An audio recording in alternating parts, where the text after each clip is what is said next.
नमस्कार, मी पंजाब डक. आज आहे 6 जून 2026. आजच्यानं फक्त एक दिवस शेतीचे कामं करायला शिल्लक आहे. आजचा दिवस आहे.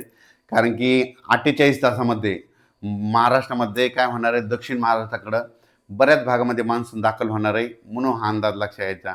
राज्यातल्या सर्व शेतकऱ्याला सांगू इच्छितो की मी नेपाळमध्ये होतो त्या ठिकाणाहून देखील मी एक अंदाज सांगितला होता की 7 जून ते 14 जूनच्या दरम्यान मान्सूनचा पाऊस येणार आहे आणि शेतकऱ्याच्या पेरण्या होतील आणि लागवडीत देखील होतील, म्हणून हे अंदाज दिला होता. आणि तीच परिस्थिती आता आहे. 7 जूनपासून ते 14 जूनपर्यंत राज्यात दररोज महाराष्ट्रामध्ये दररोज वेगवेगळ्या भागामध्ये मान्सून दाखल होईल आणि जिथं जिथं ज्यांची ओल भरपूर जाईल, एकीत ओल जाईल, त्यांची मतं पेरणी सुरू होईल. पण कापसाच्या लागवडी देखील होतील, म्हणून हे अंदाज लक्षात यायचा.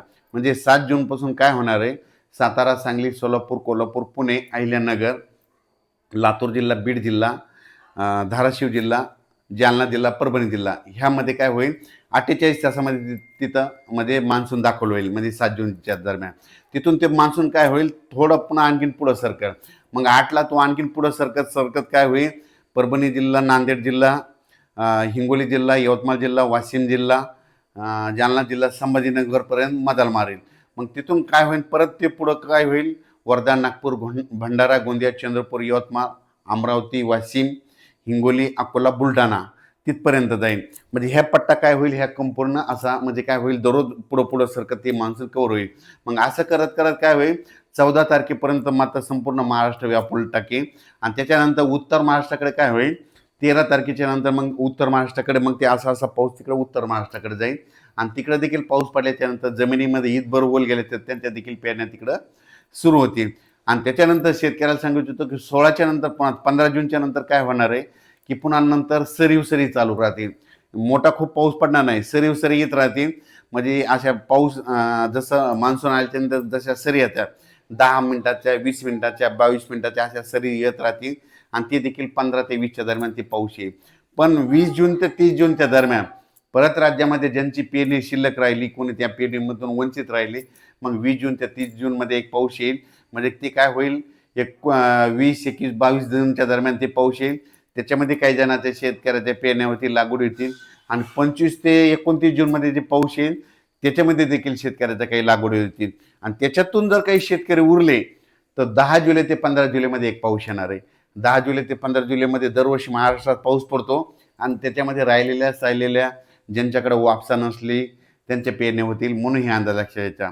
शेतकऱ्याला सांगू इच्छितो, तुम्ही काय करा, काल देखील आमच्या गावाला खूप पाऊस पडला. आमच्या परभणी जिल्ह्यात झाला, बीड जिल्ह्यात सगळीकडे जवळपास अहिल्यानगर बऱ्याच भागामध्ये पाऊस पडला. आम्हाला आत्तापर्यंत 2 पाऊस झाले, पण आमच्या गावची ओल आत्तापर्यंत फक्त 6 फूट गेली. पण आम्ही आता पेरणी आता सध्या करणार नाही. ज्या दिवशी आम्ही समजा ईदभर ओल जाईल त्यादिवशी मी देखील स्वतः निर्णय घेतो आणि मी देखील पोरतो आणि मी तुम्हाला त्याच्या व्हिडिओमध्ये दाखवणारच आहे. पण महाराष्ट्रातल्या शेतकऱ्याला सांगू इच्छितो, पेरणी करताना निर्णय स्वतः घ्यायचा, जमिनीची ओल तपासायची. जर ओल भरपूर गेली तर पेरणीचा निर्णय स्वतः घ्यायचा. धन्यवाद. आज देखील आमच्या गावामध्ये जवळपास आमचं गुगळी धामणगाव आहे, जवळपास 5,500 हेक्टर जमीन आहे.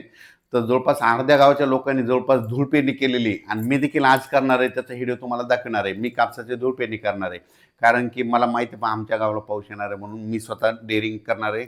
तसंच आमच्या गावानं लावले, आमच्या बाजूच्या गावानं देखील धूळ पेरण्या केलेल्या आहेत. दरवर्षी आम्ही करतो, आमच्या सक्सेस होतात. म्हणून पण राज्यामध्ये काय झालं की बऱ्याच प्रसारमाध्यमातून म्हणले की यावर्षी दुष्काळ पडणार आहे आणि पाऊस पडणार नाही असं म्हणतात. शेतकऱ्याला सांगू इच्छितो, घाबरू नका. यावर्षी शेतकरी हिताचा पाऊस पडणार आहे. पेरण्या जूनमध्ये होणार आहेत. जूनच्या म्हणजे या जून महिन्यात काही होणार आहेत आणि 15 जुलैच्या आत काही जणांच्या होणार आहेत. म्हणून यावर्षी पेरणीसाठी पाऊस चांगला आहे आणि यावर्षी पिकाला लागल तसा पाऊस पडणार आहे. जूनमध्ये पेरणीचा पाऊस होईल, जुलैमध्ये थोडा जास्त पाऊस पडेल, ऑगस्टला थोडा कमी राहील.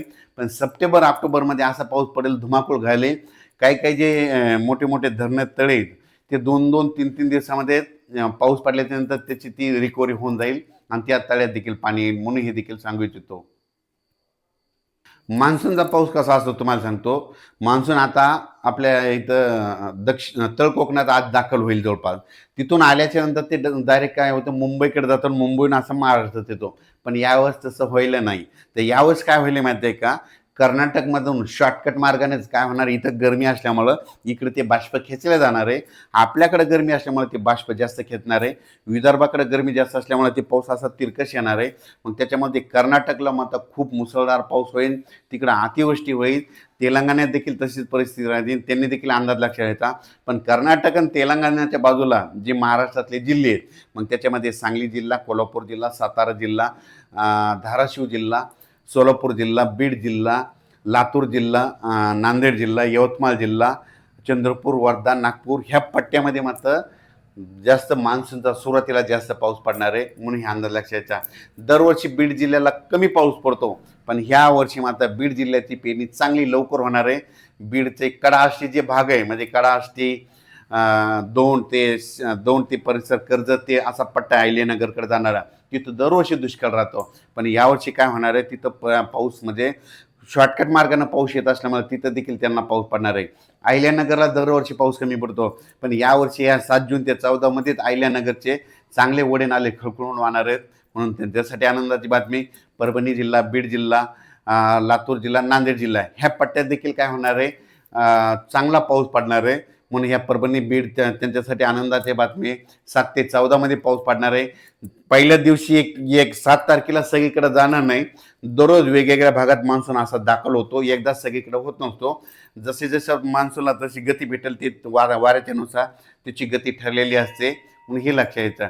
त्याच्यानंतर विदर्भामध्ये वर्धा जिल्हा झालं, भंडारा जिल्हा झालं, गोंदिया जिल्हा झालं, चंद्रपूर, यवतमाळ, वाशिम, हिंगोली, अकोला, अमरावती, बुलढाणा ह्या परिसरात देखील काय होणार आहे, चांगला 7 ते 14 मध्ये पाऊस पडणार आहे. 7 तारखेला काही भागात दाखल होईल, त्याच्यानंतर 8ला पुढं सरकन 9 असं 10, 11, 12, 13 करत सगळीकडे ते पुन्हा विदर्भातले 11 जिल्हे आपण टाकेल. आणि विदर्भामध्ये शेतकऱ्याची ईदभर बोल गेली तर त्यांची देखील पेरणी सुरू होईल, म्हणून हे देखील सांगू इच्छितो. त्याच्यानंतर जळगाव जिल्हा, धुळे जिल्हा तिकडे काय होईल, थोडा उशिरा पाऊस जाईल, पण जळगाव जिल्हा, धुळे जिल्ह्यामध्ये तिकडे देखील पाऊस पडणार आहे. तिकडं 10-11च्या नंतर तिकडे देखील पाऊस पडणार आहे. आणि 13-14च्या नंतर मात्र धुळे, नंदुरबारकडे जाणार, कारण की पाऊस काय होईल, हे मान्सून मुंबईकडे जाईल. मुंबईकडे गेल्याच्या नंतर तिकडं रिमझिम पाऊस पडेल, रिमझिममध्ये त्यांची ईदभर बोल जाईल आणि त्यांच्या देखील पेरण्या लागते. पण राज्यातल्या सर्व शेतकऱ्याला सांगू इच्छितो, 7 जून ते 14 जूनच्या दरम्यान दररोज वेगवेगळ्या भागात मान्सून दाखल होईल आणि शेतकऱ्यासाठी आनंदाची बातमी. शेतकऱ्यांना घाबरून जाऊ नका, पाऊस येणार आहे, पेरण्या होणार आहेत, काही चिंता नको. जूनमध्ये पाऊस पडणार आहे, जुलैला जास्त राहणार आहे, ऑगस्टला कमी राहील आणि सप्टेंबर, ऑक्टोबर परत पाऊस धुमाकूळ घालणार आहे. अचानक वातावरण बदल झाला तर परत एक मेसेज दिला जाईल. धन्यवाद.